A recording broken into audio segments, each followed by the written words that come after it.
તો અત્યારે ગાઈસ મારા કાકા આવ્યા હતા, તેમને ગાઈસ રાશન કાર્ડમાં આધાર કાર્ડ ઈ-કેવાયસી કરાવવાનું હતું, તો તે આપણે ઘરે બેઠા પણ કરી શકીએ. તો મેં વિચાર્યું કે ચાલો આના ઉપર એક વિડીયો બનાવી, જેથી જે લોકો ઘરે બેઠે રાશન કાર્ડમાં ઈ-કેવાયસી કરવા માંગે છે આધાર કાર્ડથી, તે કરી શકે. તો વિડીયો તમે પૂરો જોજો, હું તમને બધું જણાવીશ કે કેવી રીતના શું કરવાનું છે. તો પહેલા તો ભાઈ 3-4 વસ્તુની જરૂર પડશે. એક તો ગાઈસ આધાર કાર્ડ, બીજું રાશન કાર્ડ, એક આધાર કાર્ડ જેનું હોય તે, અને બીજું ગાઈસ આધાર કાર્ડમાં મોબાઈલ નંબર લિંક હોવા જોઈએ, અને બીજું ઘણું બધું છે, હું તમને જણાવું શું કરવાનું છે. તો સૌથી પહેલા તો એપ્લિકેશન કયા ઇન્સ્ટોલ કરવાના છે તે કહી દઉં પહેલા. તો અહીંયા કરીને ગાઈસ મેં ગૂગલ પ્લે સ્ટોર ઓપન કરી નાખ્યું છે, અને એમાંથી 2 એપ્લિકેશન ડાઉનલોડ કરવાના છે. એક તો ગાઈસ છે માય રાશન, અને ઘણા બધા ફેક એપ્લિકેશન છે, પણ તમારે જોવાનું છે કે કયું ઓરિજિનલ છે. જેમ કે ગાઈસ મારું ઇન્સ્ટોલ છે, હું તમને બતાવી દઉં. આ છે guys my ration Gujarat national informatic centre નામનું છે, એ કંપની નેમ છે. અને નીચે જઈશું તો ગાઈસ આના વિશે થોડીક ડિટેલ આપેલ હશે, જેમ કે કેટલા ડાઉનલોડ છે ને બધું. જેમ કે જો ગાઈસ 4.4 સ્ટારની રેટિંગ છે, અને ડાઉનલોડ છે 50 લાખ, અને ગવર્મેન્ટ અહીંયા કને લખ્યું છે. તો આ એક એપ્લિકેશન ઇન્સ્ટોલ કરવાનું છે. અને બીજું છે ગાઈસ આધાર ફેસ આરડી. આધાર ફેસ આરડી નામનું એપ્લિકેશન હશે, આધાર ફેસ આરડી. અથવા તમે માય રાશન એપ ઓપન કરશો, જ્યારે ઈ-કેવાયસી કરવા જશો ત્યારે પણ તમને એપ્લિકેશનને ડાઉનલોડ કરવાનો ઓપ્શન મળશે. એના કરતાં અહીંયા કને તમને બતાવી દઉં, આરડી ઉપર ક્લિક કરીને, અને આ રહ્યું ગાઈસ જુઓ, આધાર ફેસ આરડી નામનું એપ્લિકેશન હશે, અને એના ડાઉનલોડ બતાવી દઉં તો 3 સ્ટારની રેટિંગ છે, ગવર્મેન્ટ છે, અને 1 શેર પ્લસ ડાઉનલોડ છે. અને unique identification authority of India નામનું એપ્લિકેશન, મતલબ કે કંપનીનું નામ છે. તો આ એક ઇન્સ્ટોલ કરવાનું છે. અને પછી ઇન્સ્ટોલ કર્યા પછી માય રાશન એપ ઓપન કરવાનું છે. અને એમાં ગાઈસ તમારે મોબાઈલ નંબરથી વેરિફિકેશન કરવાનું રહેશે નવા વપરાશકર્તા, જેમ કે હું તમને જણાવીશ અત્યારે બધું. તો અત્યારે આપણું એપ્લિકેશન ઓપન કરીએ છીએ, અને આમાં ગાઈસ અત્યારે લોગિન છે, અને મારા કાકાની જ આઈડી લોગિન છે. મોબાઈલ નંબર તો હું તમને નહીં બતાવી શકું, પણ એકાઉન્ટ સ્વિચ ઉપર ક્લિક કરવાનું છે. જ્યારે તમે પહેલી વાર ઓપન કરશો ત્યારે તમારી સામે આવું કંઈક ઓપ્શન આવશે, જેમાં તમારે નવા વપરાશકર્તા ઉપર ક્લિક કરવાનું છે. અને અહીંયા તમારું નામ, એટલે કે જેના નામે રાશન કાર્ડ હોય તેનું નામ અને મોબાઈલ નંબર નાખવાના છે, જે લિંક હોય રાશન કાર્ડ સાથે. અથવા રાશન કાર્ડ લિંક ના હોય તો પણ ચાલશે, તો ટ્રાય કરી જોઈએ. લિંક હોય તો બધા કરતાં સારું. તો અહીંયા કને દોસ્તો રાશન કાર્ડમાં જે નામ છે તે નાખી દેવાનું, અને મોબાઈલ નંબર નાખશો એટલે ઓટીપી આવશે. અને પછી તમારે પિન સિલેક્ટ કરવાનો થશે, 4 થી 5 નો એક લોક લાગશે આમાં 4 આંકડાનો, તો તે તમારે લગાડી દેવાનો અને યાદ રાખવાનું. જ્યારે તમે બીજી વાર લોગિન કરશો ત્યારે ખાલી પિન નાખવાનો થશે. પણ જ્યારે તમે એપ્લિકેશન અનઇન્સ્ટોલ કરીને જો બીજી વાર ચાલુ કરશો તો ત્યારે ઓટીપી માંગશે. પણ જો ઓલરેડી લોગિન હશો અને બીજી વાર ચાલુ કરશો તો પિન માંગશે. બસ, તો અમારું તો ઓલરેડી છે, તો આપણે કહીશું અહીંયા આગળથી પહેલેથી નોંધાયેલ છો, અહીં લોગિન પર ક્લિક કરો, એના પર ક્લિક કરશી. તો અત્યારે કહીશ આપણે મોબાઈલ નંબર પણ નાખી દીધા છે, અને એ મોબાઈલ પણ લઈ લીધો છે, જેમાં આ નંબર નાખેલા છે. કેમ કે આમાં ઓટીપી આવશે, તો આપણે ઓટીપી મોકલો પર ક્લિક કરશું એટલે આ ફોનમાં એક ઓટીપી આવશે. OTP generated on your mobile નો. તો ઓટીપી ગાઈસ આવી ગયો છે, અને ઓટીપી આપણે આમાં નાખવાનો છે. એટલે કે તમે નવી આઈડી બનાવશો ત્યારે આ લોગિંગનો પ્રોસેસ છે. અને ઓટીપી ચકાસો ઉપર ક્લિક કરવાનું.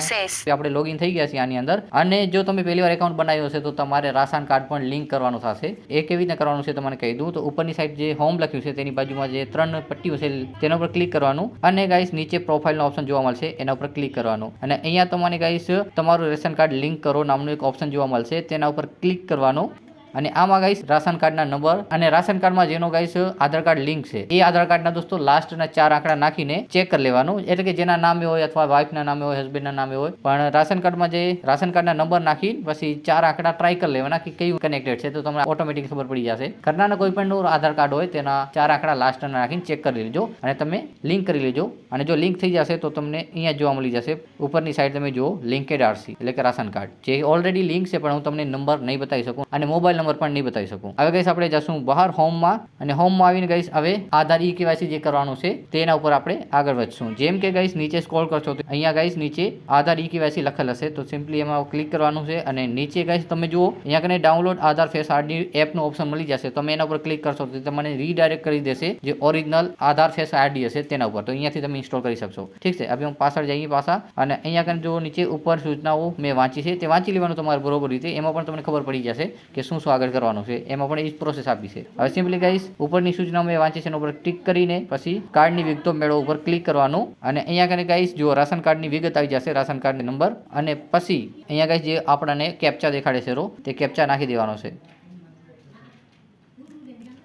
કાર્ડના સભ્યોની વિગતો મેળવો ઉપર ક્લિક કરવાનું છે. અને અહીંયા કને ગાઈસ તમે જોશો કે જેનો ઈ-કેવાયસી થઈ ગયો છે તેની આગળ યસ લખાઈ જશે, અને નથી થયું એમાં નો હશે. પણ તમે દોસ્તો અત્યારે ટ્રાય કરશો તો એ પ્રોસેસિંગમાં જશે, અને થોડાક દી પછી ઈ-કેવાયસી અહીંયા કને રિફ્લેક્ટ કરશે કે થઈ ગયું છે. તો અત્યારે ગાઈસ આપણે આજે સ્ટેપમાં જેનો આપણે આધાર ઈ-કેવાયસી કરવાનું છે, નીચે જે ઓપ્શન આપેલો છે આધાર ઈ-કેવાયસી માટે સભ્યો પસંદ કરો, તેના ઉપર ક્લિક કરવાનું છે અને જેનું પર તમારે ઈ-કેવાયસી કરવાનું છે તે સભ્યને તમારે સિલેક્ટ કરી લેવાના છે. જેમ કે મારે મારા કાકાનું ઈ-કેવાયસી કરવાનું છે તો કોહલી સુરેશ રણમલભાઈ ઉપર આપણે ક્લિક કરશું અને આ સભ્યમાં આધાર ઈ-કેવાયસી માટે સ્ટેપ 2 કરીને આપણે આગળ વધશું અને અહીંયા કને ગાઈસ એક ઓપ્શન આવશે હું સંમતિ સ્વીકારું છું, તે વાંચી લેવાનું અને પછી ટિક કરીને ઓટીપી જનરેટ ઉપર ક્લિક કરવાનું. તો ગાઈસ જે આધાર નંબર સાથે મોબાઈલ નંબર લિંક હશે એમાં ગાઈસ ઓટીપી જશે, એટલે ઓટીપી આવી ગયો છે આમાં અને આપણે ઓટીપી નાખી દઈશું 5 ને ઓટીપી ચકાસવા ઉપર ક્લિક કરી નાખશું એટલે કે ઓટીપી આપણે સાચો નાખ્યો છે તો આગળનો પ્રોસેસ આપણી સામે આવશે. OTP verified. હવે મોબાઈલ નંબર આપણે નાખશું. આમાં મોબાઈલ નંબર તમારે નાખો નાખી શકો પણ તમારા સભ્યનો હોવો જોઈએ. જેમ કે આપણે કરીએ છીએ અને આપણી પાસે આ ફોન છે 3 વાર તો આપણે મોબાઈલ નંબર નાખી દઈશું OTP generated અને હવે ગાઈસ એમાં ઓટીપી આવશે. અત્યારે જે મોબાઈલ નંબર નાખ્યા એટલે કે આ પ્રોસેસમાં ગાઈસ જે આધાર કાર્ડમાં મોબાઈલ નંબર લિંક હોય તે પણ નાખી શકીએ અથવા ઘરના કોઈ પણ સભ્યનો મોબાઈલ નંબર આપણે આમાં નાખી શકીએ. જેમ કે ગાઈસ મેં જે લિંક હતો એ જ નાખ્યો છે અને મોબાઈલ નંબર તો હું તમને નહીં બતાવી શકું પણ ઓટીપી આવી ગયું છે તો આપણે ઓટીપીમાં ક્લિક કરીને આપણે જે ઓટીપી આવ્યો છે તે નાખી દઈશું. હવે ગાઈસ વેરીફાઈ ઓટીપી ઉપર આપણે ક્લિક કરશું અને આગળનો પ્રોસેસ આવશે કે તમારે કેવાયસી કરવાનું છે, મતલબ કે ફેસ આઈડી ઓપન થઈ જશે અને તમે જોશો ગાઈસ અહીંયા કને તમારી ફેસ આઈડીનો ઓપ્શન જોવા મળશે અને એમાં ફેસ દેખાડી દેવાનું તમારે જેનો ઈ-કેવાયસી કરવાનું છે અને અહીંયા તમે જોશો ગાઈસ થોડીક જ વારમાં ઘર બેઠા ઈ-કેવાયસી થઈ ગયું છે. બધી ડિટેલ હું તમને નહીં બતાવી શકું.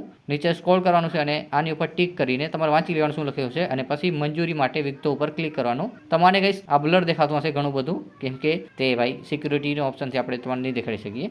તો સિમ્પલી આટલું કરીને મંજૂરી પર ક્લિક કરી નાખવાનું. હવે તમારું જે request sent to concerned supply office for approval. મતલબ કે આગળ પ્રોસેસ થઈ ગઈ છે આ ને ત્યાંથી રિક્વેસ્ટ મતલબ એક્સેપ્ટ થઈ જશે તો ઈ-કેવાયસી ઘર બેઠા થઈ જશે. તમે આ રીતે ઘર બેઠા ગાઈસ ઈ-કેવાયસી કરી શકો છો રાશન કાર્ડમાં જો તમે ગુજરાતી છો. અને ગાઈસ આ વિડીયોને તમે વધુ લોકો સુધી શેર કરજો કેમ કે ઘરે બેઠા બધા લોકો ઈ-કેવાયસી કરી શકે. તો ગાઈસ આજના વિડીયોમાં આટલું જ. વિડીયો સારો લાગ્યો હોય તો લાઈક શેર અને સબસ્ક્રાઇબ કરવાનું ભૂલતા નહીં. અને મેં વિચાર્યું કે ચાલો તમને થોડીક ટેકનિકલ જ્ઞાન પણ દઈ દઉં આ વિડીયોમાં કેમ કે આપણો વ્લોગ ચેનલ છે પણ મેં વિચાર્યું કે ચાલો કામની વસ્તુ છે તો બધા લોકો સુધી પહોંચાડવી જોઈએ. તો ગાઈસ આજના વિડીયોમાં આટલું જ.